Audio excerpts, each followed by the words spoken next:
very excited about it. We're going to have every Mortal Kombat character from MK1 to MK5 of the fighting games. I'm sorry, up to Deception, and we're going to have. It's probably going to be about 60 characters in total that you'll be able to pick between to fight against. The biggest challenge in bringing back all the previous MK characters was introducing them into the 3D world. Many of the characters that are brought into Armageddon were only seen in 2D before. Some characters we haven't seen in a long time, Stryker, Shiva, Fujin, Kai, are returning after 10-year hiatuses.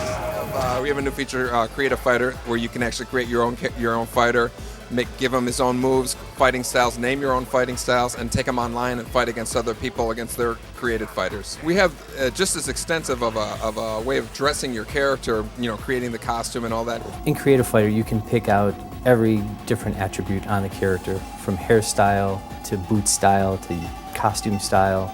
You can make the exact character you wanted to see in Mortal Kombat. But we're letting you get a little more personal too. You can actually create your own fighting style, create your own combos, name your fighting style, name your combos, and they actually, come up on the screen with the names that you use, and then it'll also be the other players that you play online will see those names as well too. So it's a very personalized fighting system. Create a Fighter is set up so that if you're, a hardcore fan, you can go in and do everything from scratch and make this super character just from nothing, basically. And if you're a more casual player, you can go in, pick a default. They'll have some attributes already assigned. You can just tweak a couple things and then go in the game and fight. Conquest in Mortal Kombat Armageddon is going to be different in a lot of ways. One of them is the storyline. Another one is the playability with the different types of attacks and different moves you have. And the big one is in terms of graphics. We've had vast graphic improvements in the Conquest mode in Armageddon. It looks a million times better than previous Mortal Kombats. We spent a lot more time working on the backgrounds in Conquest. They're much more vast and detailed, as well as the characters. The fact that we have all of the previous Mortal Kombat characters, we really don't want to have a Mortal Kombat game and not introduce anybody. So the star of the Conquest mode is going to be a character that you will be able to unlock and use in the fighting game. Features we've added to Conquest are different types of attacks, multi-directional attacks, throws, and the environments that you can interact with in terms of breaking things and smashing things. Probably the biggest new feature that we've added to Conquest is its fighting mechanic.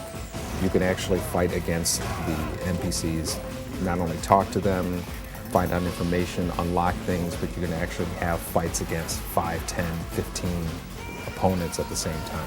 So we're very excited about the fact that it can actually stand alone as its own kind of action-adventure game by itself. We have the multiple fighting styles, but we're actually taking a lot of the combat that you played in the game into the air. So all the combos that people have been doing on the floor, on the ground, you can actually do in the air now.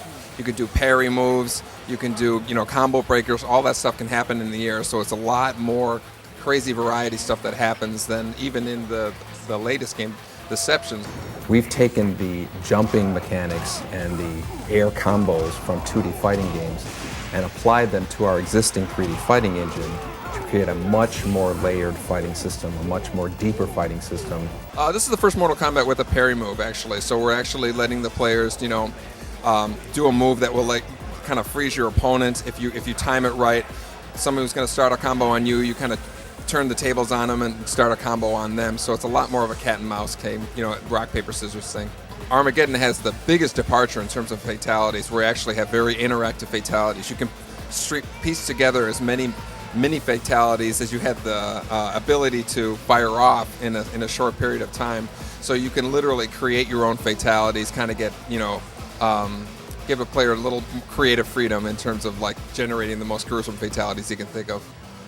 So give us an example. What kind of things could you do? What's a really cool fatality you could think of? Well, some characters, you can tear off body parts, tear the guy's heart out, rip his thigh out, rip his rib out and stuff like that. So you can do all those things, rip the guy's brain out and then tear off his head, and you can do that in any order that you want.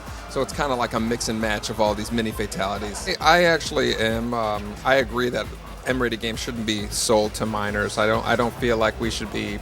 It's kind of like an R-rated movie. There's an intended audience for it, and it should be just for that audience. So in terms of any sort of enforcing of not allowing M-rated games to be purchased by kids, I'm all for it.